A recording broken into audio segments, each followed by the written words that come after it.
देखिए, आज मैं अजमेर की इस पावन धरती पर नेशनल हेराल्ड का जो मुद्दा था, जो जब से बीजेपी की और एनडीए सरकार आई है, इस अखबार को बदनाम करने की साजिश कर रही है। आप समझ सकते हैं अखबार को क्यों बदनाम करना चाह रहे थे। बीजेपी एनडीए सरकार इस अखबार को बंद करना चाहती थी, क्योंकि ये अखबार वही अखबार है जो अंग्रेजों की लड़ाई चल रही थी।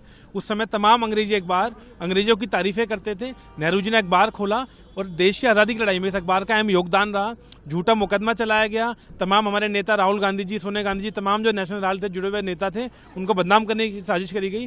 जिस तरीके से कोर्ट का वर्डिक्ट आया, साफ हो गया कि सत्य की जीत हुई। और अब बीजेपी को, मोदी जी को माफी मांगनी चाहिए। हम तमाम जगह प्रदर्शन भी कर रहे हैं। मोदी जी, बीजेपी की सरकार देश से माफी मांगे और नेशनल हेराल्ड जैसे एक प्रसिद्ध अखबार को, जिन्होंने देश की आजादी की लड़ाई में योगदान करा, उसको बदनाम करना बंद करे। मुद्दा एक बड़ा मुद्दा हो चुका है अभी। हमने भी उठाया तमाम ऐसे मुद्दे। मनरेगा, कल देखा होगा, दोबारा गांधी जी के विचारों की हत्या करी गई। जो मनरेगा जैसी स्कीम गरीबों के लिए बनी गई थी, उस स्कीम को खत्म करने का काम करा गया।